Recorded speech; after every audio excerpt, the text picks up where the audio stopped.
Hello दोस्तों, latest exam GK में आप सभी का स्वागत है। आज के सेशन में हम हिंदी साहित्य का काल विभाजन, नामकरण और आदि काल से संबंधित कुछ महत्वपूर्ण प्रश्नों का टेस्ट करेंगे। और इस टेस्ट में आप कितने नंबर लेकर आते हो वो देखना काफ़ी इंटरेस्टिंग होगा, क्योंकि इस टेस्ट से आपको यह भी पता चल जाएगा कि आपकी तैयारी कितनी हो चुकी है। और अपने मार्क्स कमेंट बॉक्स में शेयर भी जरूर करना। दोस्तों, वीडियो शुरू करने से पहले आप सभी से रिक्वेस्ट है, प्लीज़ वीडियो को लाइक और शेयर जरूर करें और चैनल पर नए हो तो इसे सब्सक्राइब भी याद से कर लें और बेल आइकॉन को भी प्रेस कर लें ताकि आगे आने वाली सभी वीडियो के नोटिफिकेशन आप तक सबसे पहले पहुंच सके। तो चलिए वीडियो शुरू करते हैं। आज के सेशन का हमारा फर्स्ट क्वेश्चन है, इतिहास के प्रति भारतीय दृष्टिकोण किस प्रकार का रहा है। विकल्प हैं आदर्शमूलक एवं आदर्शवादी, वस्तुपरक, तथ्यपरक या फिर सत्यवादी। तो जल्दी से कमेंट बॉक्स में कमेंट कर बताएं कि इसका उत्तर क्या होगा। इतिहास के प्रति भारतीय दृष्टिकोण किस प्रकार का रहा है। तो बिल्कुल सही आंसर हो जाएगा विकल्प नंबर ए, आदर्शमूलक एवं आदर्शवादी। अगला प्रश्न है, साहित्य का इतिहास जनता की चित्तवृत्ति का इतिहास है, यह कथन किसका है। विकल्प हैं डॉक्टर रामकुमार वर्मा जी, हजारी प्रसाद द्विवेदी, गणपति चंद्र गुप्त या फिर आचार्य रामचंद्र शुक्ल। तो देखिए, साहित्य का इतिहास जनता की चित्तवृत्ति का इतिहास है, यह कथन आचार्य रामचंद्र शुक्ल जी ने कहा था। विकल्प डी सही हो जाएगा। और आचार्य रामचंद्र शुक्ल जी ने हिंदी साहित्य का इतिहास नाम से ग्रंथ लिखा, जो कि 1929 ईस्वी में लिखा गया था। और अगर हम बात करें डॉक्टर रामकुमार वर्मा जी की, तो इन्होंने हिंदी साहित्य का आलोचनात्मक इतिहास ग्रंथ लिखा था, जो कि 1938 ईस्वी में लिखा था। और डॉक्टर गणपति चंद्र गुप्त जी ने हिंदी साहित्य का वैज्ञानिक इतिहास 1965 ईस्वी में लिखा था। और अगर हम बात करें हजारी प्रसाद द्विवेदी जी की, तो इन्होंने 3 ग्रंथ लिखे थे, हिंदी साहित्य का आदिकाल, हिंदी साहित्य का उद्भव और विकास और हिंदी साहित्य की भूमिका। अगला प्रश्न देखते हैं, हिंदी साहित्य की भूमिका के लेखक कौन हैं। विकल्प हैं डॉक्टर नागेंद्र, हजारी प्रसाद द्विवेदी, राहुल सांकृत्यायन या फिर विश्वनाथ प्रसाद। बताइए, जल्दी से इसका आंसर दीजिए। हिंदी साहित्य की भूमिका ग्रंथ के लेखक, हिंदी साहित्य की भूमिका के लेखक हजारी प्रसाद द्विवेदी जी थे। विकल्प बी सही हो जाएगा। और अगर हम बात करें डॉक्टर नागेंद्र जी की, तो इन्होंने रीति काव्य की भूमिका नाम से ग्रंथ लिखा था। और राहुल सांकृत्यायन जी ने सरहपाद को हिंदी का प्रथम कवि माना है। और अगर हम बात करें आचार्य विश्वनाथ प्रसाद मिश्र की, तो इन्होंने हिंदी साहित्य का अतीत नाम से पुस्तक लिखी थी। अगला प्रश्न देखिए, हिंदी साहित्य के इतिहास लेखन की परंपरा का सूत्रपात किसने किया। विकल्प हैं रामचंद्र शुक्ल, जॉर्ज गियर्सन, गारसादा तासी या फिर शिव सिंह सेंगर। जल्दी इसका आंसर दीजिए। हिंदी साहित्य के इतिहास लेखन की परंपरा का सूत्रपात गारसादा तासी जी ने किया था। और इन्होंने ग्रंथ लिखा था इस्तवार दा ला लिटरेत्यूर एंदुई ए हिंदुस्तानी। और यह ग्रंथ फ्रेंच भाषा में 1839 ईस्वी में लिखा गया था। और इसमें 738 कवियों का वर्णन किया गया है, जिसमें 72 हिंदी के कवि शामिल किए गए हैं और यह वर्णानुक्रम पद्धति से लिखा गया है। अगर हम बात करें जॉर्ज गियर्सन की, तो इन्होंने the modern vernacular literature of Hindustan नाम का ग्रंथ लिखा, जो कि 1888 ईस्वी में लिखा था और इसकी भाषा अंग्रेजी थी और इसमें 952 कवियों का वर्णन किया गया है।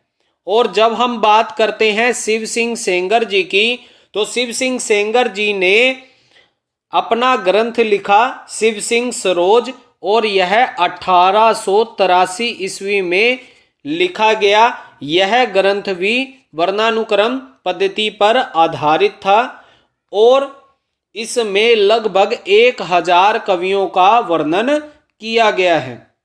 और दोस्तों, इसमें एक महत्वपूर्ण प्रश्न बनता है जॉर्ज गियर्सन से।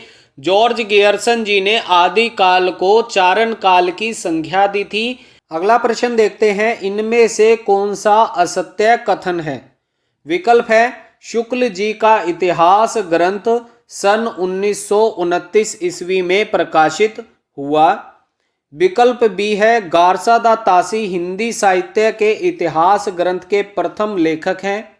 विकल्प सी शिव सिंह सरोज में लगभग 1000 कवियों का वर्णन है। या फिर विकल्प डी हिंदी साहित्य का आदिकाल डॉक्टर नागेंद्र की रचना है। तो देखिए, इनमें से असत्य कथन कौन सा है? सबसे पहले सत्य कथन को देखते हैं। शुक्ल जी का इतिहास ग्रंथ 1929 ईस्वी में लिखा गया था, जो कि हिंदी साहित्य के इतिहास नाम से लिखा गया था।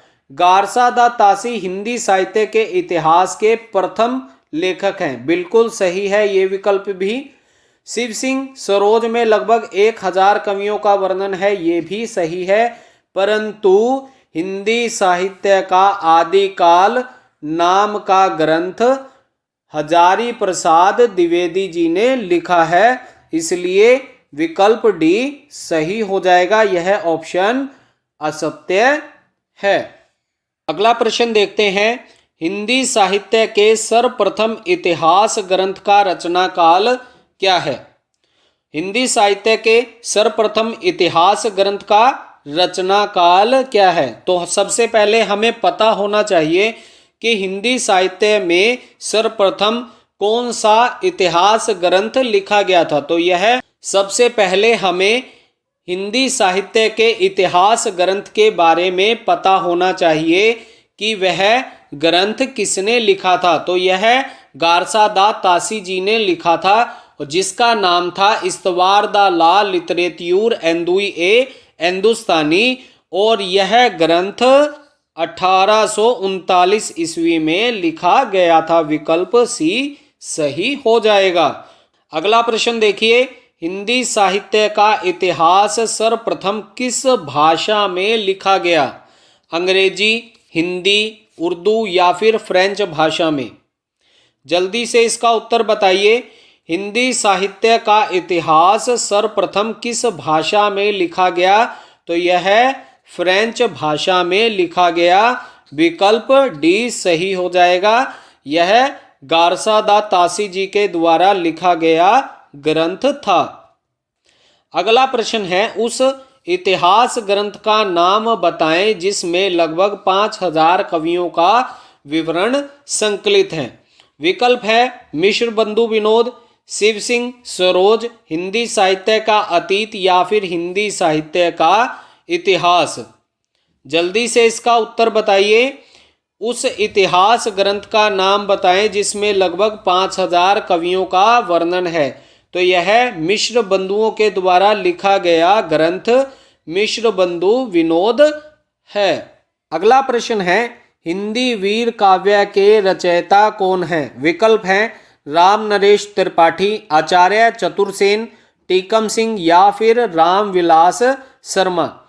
हिंदी वीर काव्य के रचयिता टीकम सिंह जी हैं। विकल्प सी बिल्कुल सही हो जाएगा। अगला प्रश्न देखिए, नागरी प्राचारणी सभा काशी द्वारा प्रकाशित हिंदी साहित्य के बृहद इतिहास के 6वें खंड रीति काल के संपादक कौन हैं? विकल्प है आचार्य शुक्ल, हजारी प्रसाद द्विवेदी जी, डॉक्टर नागेंद्र या फिर डॉक्टर नामवर सिंह। जल्दी से इसका उत्तर बताइए। हिंदी साहित्य के बृहद इतिहास के 6वें खंड रीति काल के संपादक, तो बिल्कुल सही आंसर है डॉक्टर नागेंद्र जी। विकल्प सी सही हो जाएगा। अगला प्रश्न देखिए, हिंदी साहित्य का इतिहास दर्शन नामक ग्रंथ के लेखक कौन है? विकल्प है विजेंद्र शतानक, डॉक्टर नलिनी विलोचन शर्मा, डॉक्टर नामवर सिंह या फिर डॉक्टर विनय मोहन। हिंदी साहित्य का इतिहास दर्शन, अब देखिए किसके दर्शन करने हैं आपने? नलिनी विलोचन जी के, तो विकल्प बी सही हो जाएगा। डॉक्टर नलिनी विलोचन शर्मा जी ने हिंदी साहित्य का इतिहास दर्शन नामक ग्रंथ लिखा था। अगला प्रश्न है, इनमें से कौन सी पुस्तक हजारी प्रसाद द्विवेदी जी की नहीं है? विकल्प है हिंदी साहित्य की भूमिका, रीति काव्य की भूमिका, हिंदी साहित्य का आदिकाल या फिर हिंदी साहित्य का उद्भव और विकास। हमने हजारी प्रसाद द्विवेदी जी के बारे में पहले पढ़ा था कि आचार्य हजारी प्रसाद जी ने 3 ग्रंथ लिखे थे जिनका नाम था हिंदी साहित्य की भूमिका, हिंदी साहित्य का आदिकाल और हिंदी साहित्य का उद्भव और विकास। परंतु रीति काव्य की भूमिका नहीं था। यह किसका था? कमेंट बॉक्स में कमेंट कर आप सभी जरूर बताएं, रीति काव्य की भूमिका नामक ग्रंथ किसके द्वारा लिखा गया था। अगला प्रश्न है, रीति काल को अलंकृत काल की संज्ञा किसने दी? विकल्प है डॉक्टर रामकुमार वर्मा, मिश्र बंधु, रामचंद्र शुक्ल या फिर हजारी प्रसाद द्विवेदी जी। आदि काल को अलंकृत काल मिश्र बंधु जी ने कहा था। विकल्प बी सही हो जाएगा। अगला प्रश्न है, शुक्ल जी ने आदि काल का नामकरण किया है। अब शुक्ल जी ने आदि काल का क्या नामकरण किया है? देखिए, आरंभिक काल नाम से, चारण काल से, वीर गाथा काल या फिर प्रारंभिक काल। जल्दी से इसका उत्तर बताइए।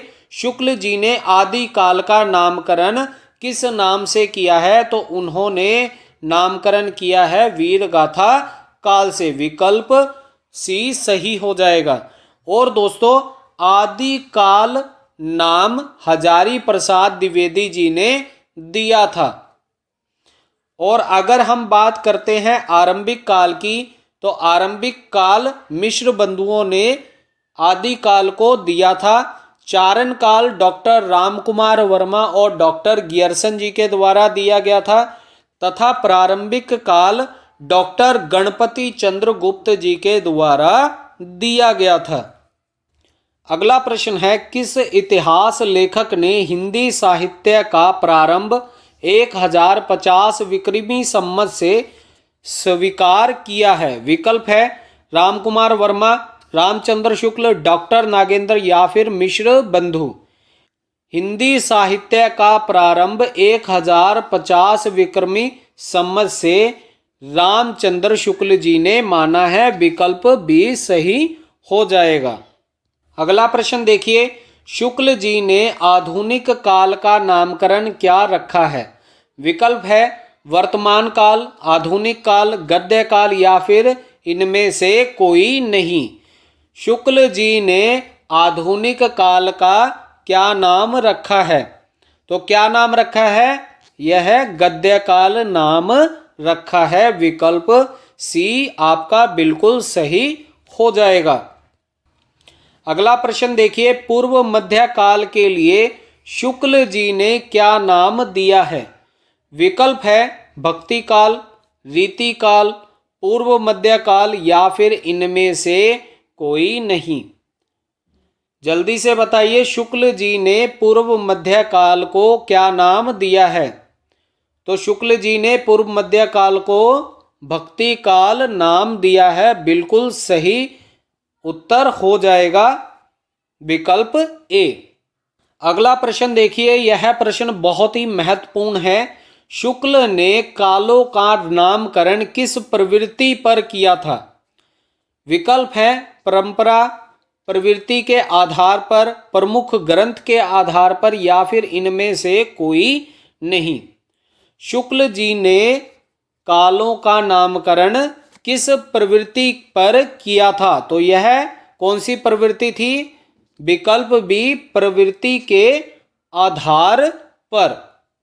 अगला प्रश्न देखिए, डॉक्टर रामकुमार वर्मा के काल विभाजन में हिंदी साहित्य का प्रारंभ कब माना गया था? विकल्प है 700 विक्रमी संमत, 750 विक्रमी, 1000 विक्रमी, या फिर 1050 विक्रमी। डॉक्टर रामकुमार वर्मा के काल विभाजन में हिंदी साहित्य का प्रारंभ कब माना गया था? तो यह 750 विक्रमी संमत से माना गया। अगला प्रश्न देखिए, गणपति चंद्रगुप्त आधुनिक काल का प्रारंभ कब मानते हैं? विकल्प है 1800 ईस्वी से, 1857 ईस्वी से, 1900 ईस्वी से, या फिर 1750 ईस्वी से। गणपति चंद्रगुप्त जी आधुनिक काल का प्रारंभ कब से मानते हैं? तो ये मानते हैं 1857 ईस्वी से। विकल्प बी आपका बिल्कुल सही हो जाएगा। अगला प्रश्न है, इनमें से कौन सा नाम आदिकाल के लिए नहीं दिया जाता?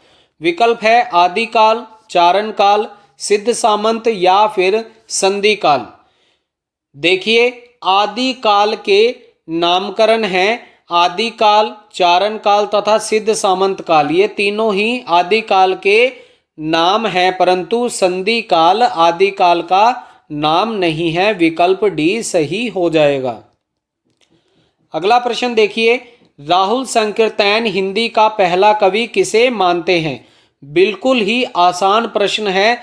राहुल संकीर्तन जी हिंदी का पहला कवि सरहप्पा को मानते हैं। विकल्प ब सही हो जाएगा। अगला प्रश्न देखिए, हिंदी का पहला ग्रंथ कौन सा है? विकल्प है भरतेश्वर बाहुबली, श्रावकाचार, पृथ्वीराज रासो, या फिर पाहुड़ दोहा। हिंदी का पहला ग्रंथ यह देवसेन जी के द्वारा लिखा गया था और इसका नाम है श्रावकाचार्य। विकल्प बी आप सभी का बिल्कुल सही हो जाएगा। अगला प्रश्न देखिए, श्रावकाचार के रचयिता कौन है?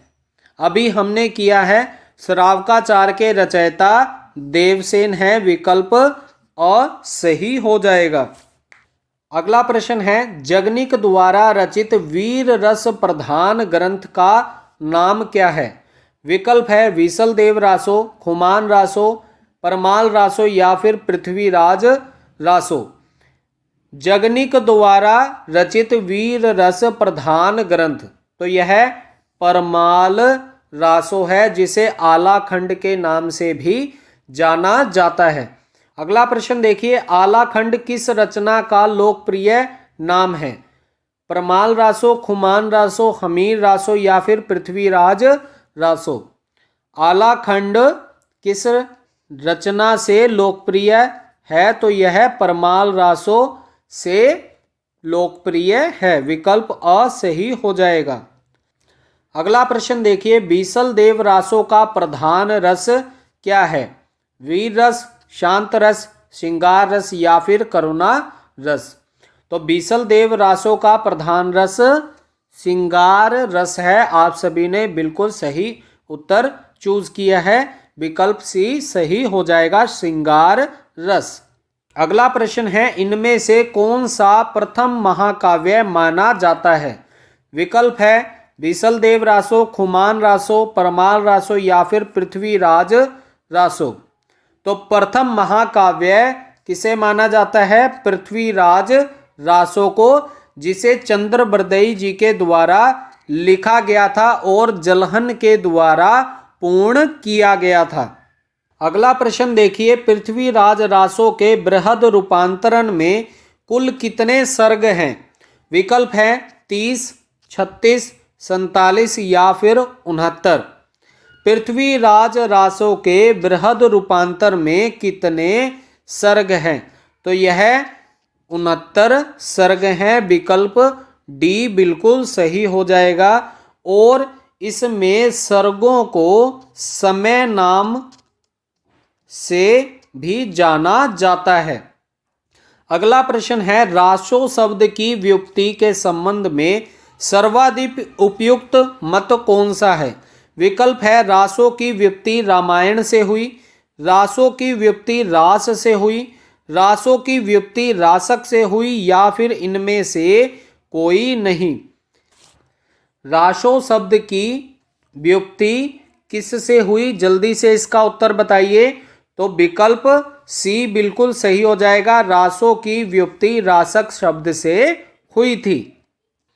अगला प्रश्न है, आदिकाल में मनोरंजन साहित्य की रचना किसने की?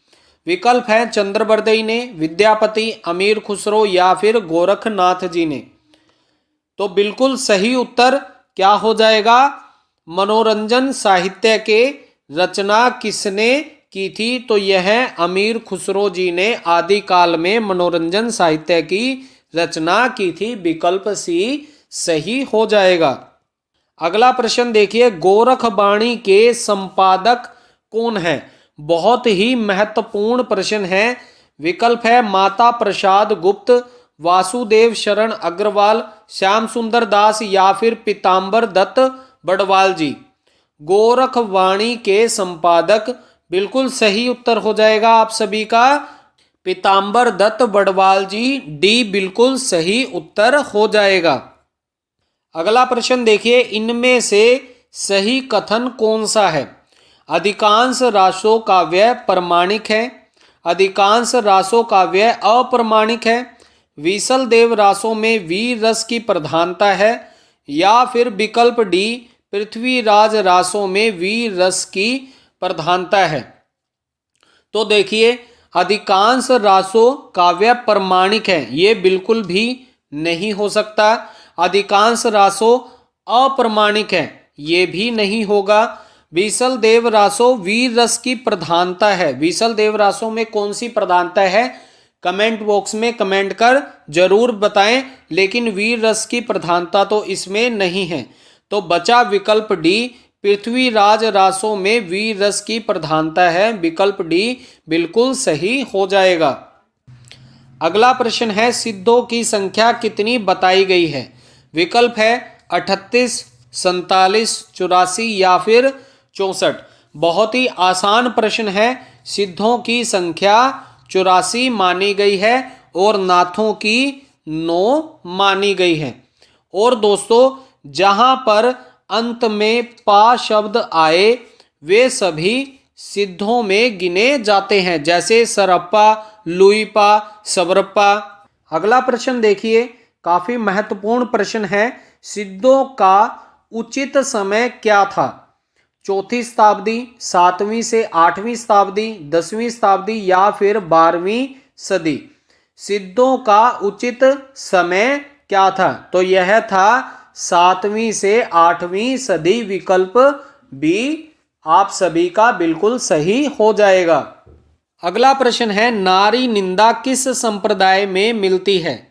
विकल्प है, नाथ पंथ में, जैन संप्रदाय में, सिद्ध निग्रह में या फिर इनमें से कोई नहीं। जल्दी से इसका उत्तर बताइए। नारी निंदा किस संप्रदाय में मिलती है? तो यह नाथ संप्रदाय में मिलती है। विकल्प ए सही हो जाएगा।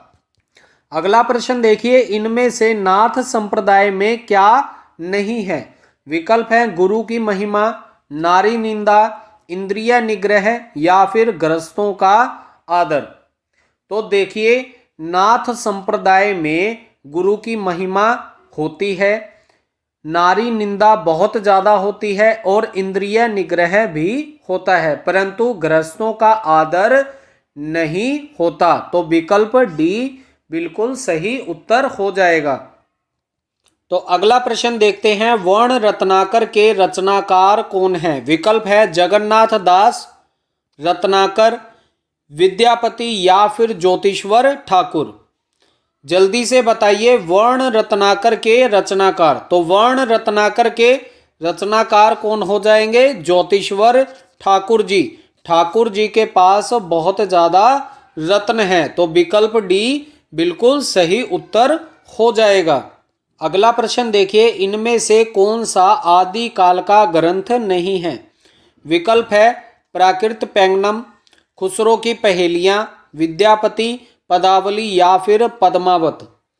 तो देखिए, आदि काल का ग्रंथ इनमें से कोई नहीं है, तो वो कौन सा है? पद्मावत, विकल्प डी। और यह जायसी जी के द्वारा लिखा गया महाकाव्य था। अगला प्रश्न है, विद्यापति पदावली की रचना किस भाषा में हुई है? विकल्प है अपभ्रंश, बांग्ला, मैथिली या फिर मागही। विद्यापति की पदावली किस भाषा में रचित है? तो यह है मैथिली भाषा में रचित, इसलिए इनको मैथिल कोकिल भी कहा जाता है। तो विकल्प सी मैथिली बिल्कुल सही हो जाएगा। अगला प्रश्न है, आदि काल में खड़ी बोली का प्रयोग किस कवि ने किया था? विकल्प है खुसरो जी ने, विद्यापति, स्वयंभू या फिर चंद्रवरदई। बिल्कुल ही आसान प्रश्न है। आदि काल में खड़ी बोली का प्रयोग अमीर खुसरो जी ने किया था। विकल्प अ सही हो जाएगा। अगला प्रश्न देखिए, इनमें से जैन धर्म का संबंध किस कवि से नहीं है? विकल्प है स्वयंभू, जोइंदू, धनपाल या फिर विद्यापति।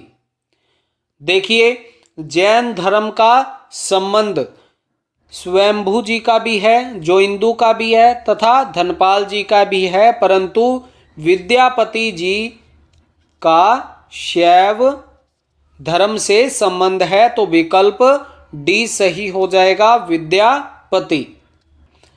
अगला प्रश्न है, खालिक बारी के रचयिता कौन थे? विकल्प है अब्दुल रहमान, रहीम, खुसरो या फिर रसखान जी। खालिक बारी के रचयिता तो ये कौन है? अमीर खुसरो जी हैं। विकल्प सी बिल्कुल सही हो जाएगा। अगला प्रश्न देखिए, भविष्यत कथा के रचनाकार का नाम बताएं।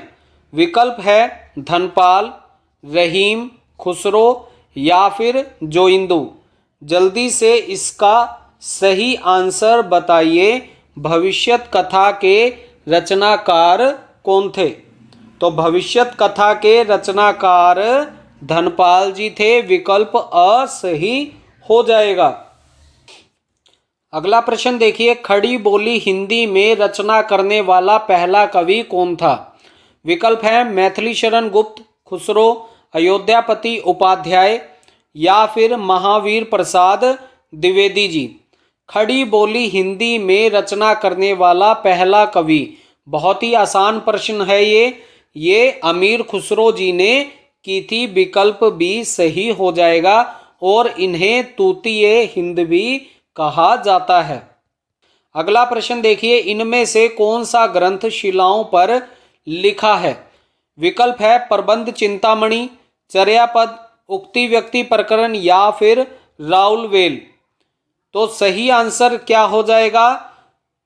दोस्तों जल्दी से इसका उत्तर बताएं कि कौन सा ग्रंथ शिलाओं पर लिखा गया है। तो यह लिखा गया है राउलवेल। विकल्प डी सही हो जाएगा और इसे रोड़ा कवि जी के द्वारा लिखा गया था। अगला प्रश्न देखिए, मैथिली हिंदी में रचित हिंदी गद्य का नाम बताएं। बहुत ही महत्वपूर्ण प्रश्न है, आप इस पर स्टार लगा लीजिए क्योंकि कई बार ये प्रश्न एग्जाम में पूछा गया है। वर्ण रत्नाकर, राउलवेल, प्राकृत पैंगलम या फिर पदावली। मैथिली हिंदी में रचित हिंदी गद्य का नाम बताएं। तो यह कौन सा है? विकल्प अ वर्ण रत्नाकर। अगला प्रश्न है, हिंदी साहित्य का आलोचनात्मक इतिहास ग्रंथ के लेखक कौन है? विकल्प है doctor Shiv Kumar, doctor Govind Trigunayat, doctor Ganpati Chandra Gupt या फिर डॉक्टर रामकुमार वर्मा जी। जल्दी से इसका उत्तर बताइए। हिंदी साहित्य का आलोचनात्मक ग्रंथ के लेखक कौन हैं? तो हिंदी साहित्य के आलोचनात्मक ग्रंथ के लेखक डॉक्टर रामकुमार वर्मा जी हैं, विकल्प डी सही हो जाएगा। और जब हम बात करें गणपति चंद्र गुप्त जी की, तो इन्होंने हिंदी साहित्य का वैज्ञानिक इतिहास लिखा, जो कि 1965 ईस्वी में लिखा था। और रामकुमार वर्मा जी ने 1938 ईस्वी में हिंदी साहित्य का आलोचनात्मक इतिहास ग्रंथ लिखा था। अगला प्रश्न देखिए, पृथ्वीराज रासो को आप किस वर्ग में रखेंगे? विकल्प है राजनीति महाकाव्य में, सांस्कृतिक महाकाव्य में, श्रृंगार गाथा में या फिर वीर गाथा में। तो बिल्कुल ही आसान प्रश्न है, पृथ्वीराज रासो को वीर गाथा वर्ग में रखेंगे, विकल्प डी सही हो जाएगा। अगला प्रश्न देखिए, पृथ्वीराज रासो में सर्वाधिक विवादित पक्ष है। विकल्प है भाषिक रचना, ऐतिहासिकता, चरित्रांकन या फिर प्रबंधात्मक। तो पृथ्वीराज रासो में सर्वाधिक विवादित पक्ष है, वह है इसकी ऐतिहासिकता। तो विकल्प बी आप सभी का सही हो जाएगा। अगला प्रश्न देखिए, पाहुड़ दोहा के रचयिता कौन थे? विकल्प हैं पुष्पदंत, राम सिंह, धनपाल या फिर सरहप्पा। पाहुड़ दोहा के रचनाकार कौन थे? तो पाहुड़ दोहा के रचनाकार कौन थे? राम सिंह जी थे, विकल्प भी सही हो जाएगा। अगला प्रश्न देखिए, इनमें से किस रासो काव्य में श्रृंगार रस की प्रधानता है? विकल्प है पृथ्वीराज रासो, परमाल रासो, विसल देव रासो या फिर हमीर रासो।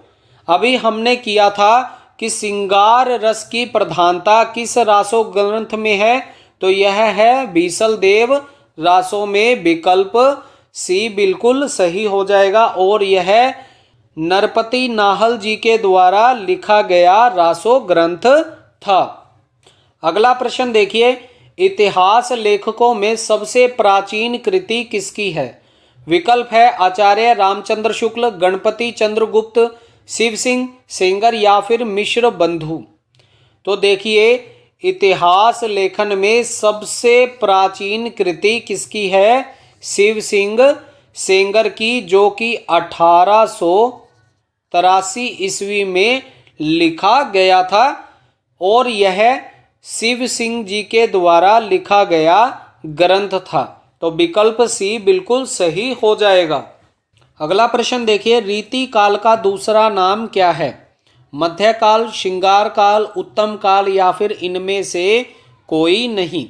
तो देखिए, रीति काल का दूसरा नाम क्या है? श्रृंगार काल, विकल्प भी सही हो जाएगा। और आप सभी बताइए कि श्रृंगार काल रीति काल को किसने कहा था? जल्दी से कमेंट बॉक्स में कमेंट कर जरूर बताएं। अगला प्रश्न है, राहुल सांकृत्यायन द्वारा संपादित दोहा कोश में किस कवि की रचनाएं संपादित की गई हैं? विकल्प है सरहप्पा, गोरखनाथ, जलंधरनाथ या फिर लोईपा। जल्दी से इसका सही उत्तर बताएं, क्या हो जाएगा सही उत्तर? राहुल सांकृत्यायन जी द्वारा संपादित दोहा कोश में किस कवि की रचनाएं संपादित हैं? तो यह है सरहप्पा जी की। और राहुल सांकृत्यायन जी ने सरहप्पा जी को पहला कवि माना गया है। अगला प्रश्न देखिए, आदि काल में रचित काव्य सर्वाधिक किस साहित्य में रचे गए? विकल्प है जैन साहित्य, चरित्र साहित्य, रासो साहित्य या फिर सिद्ध साहित्य। आदि काल में रचित काव्य सर्वाधिक किस साहित्य में लिखे गए? तो यह लिखे गए जैन साहित्य में। तो विकल्प अ सही हो जाएगा। दोस्तों, रासो काव्य मत लगा देना, ये गलत हो जाएगा।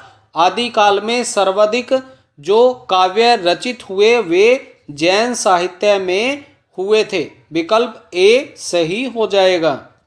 अगला प्रश्न देखिए, चरित्र काव्य किस छंद में अधिक लिखे गए? विकल्प है दोहा चौपाई, कवित्त, पद या फिर पदरी छंद में। तो चरित्र काव्य सबसे ज्यादा दोहा चौपाई छंद में लिखे गए विकल्प अ सही हो जाएगा। अगला प्रश्न देखिए, जैन साहित्य में राम कथा किस नाम से स्वयंभू द्वारा लिखी गई थी? विकल्प है रामचरित, महापुराण, पौमचरित या फिर रामचंद्र का। स्वयंभू द्वारा रचित जैन साहित्य में राम कथा पौमचरित लिखी गई थी। विकल्प सी आप सभी का बिल्कुल सही हो जाएगा। अगला प्रश्न देखिए, अपभ्रंश का वाल्मीकि किसे कहा जाता है? विकल्प है पुष्पदंत को, अब्दुल रहमान को, स्वयंभू जी को या फिर राम सिंह जी को। जल्दी से अपना उत्तर बताइए, क्या हो जाएगा? अपभ्रंश का वाल्मीकि किस कवि को कहा जाता है? तो यह स्वयंभू जी को कहा जाता है। विकल्प सी आप सभी का सही हो जाएगा। अगला प्रश्न देखिए, ढोला मारूरा दोहा के रचनाकार कौन हैं? विकल्प है स्वयंभू, अब्दुल रहमान, कुशल प्रकाश या फिर कुशल लाभ। दोस्तों, अगर आपके विकल्प में ढोला मारूरा दोहा के रचनाकारों में अगर आपको कवि कल्लोल आ जाता है तो वह भी बिल्कुल सही हो जाएगा, परंतु इसमें कवि कल्लोल तो दिया ही नहीं हुआ है, तो यह क्या नाम दिया हुआ है? कुशल लाभ। तो विकल्प डी सही हो जाएगा, कुशल लाभ। दोस्तों, इस सेशन का अंतिम प्रश्न है, इनमें से विसलदेव रासों के रचयिता कौन हैं? विकल्प है जगनिक, चंद्रबरदई, नरपति नाहल या फिर कुशल लाभ।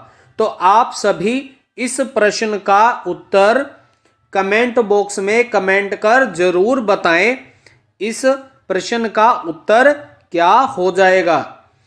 तो चलिए मिलते हैं अगली वीडियो में। जय हिंद।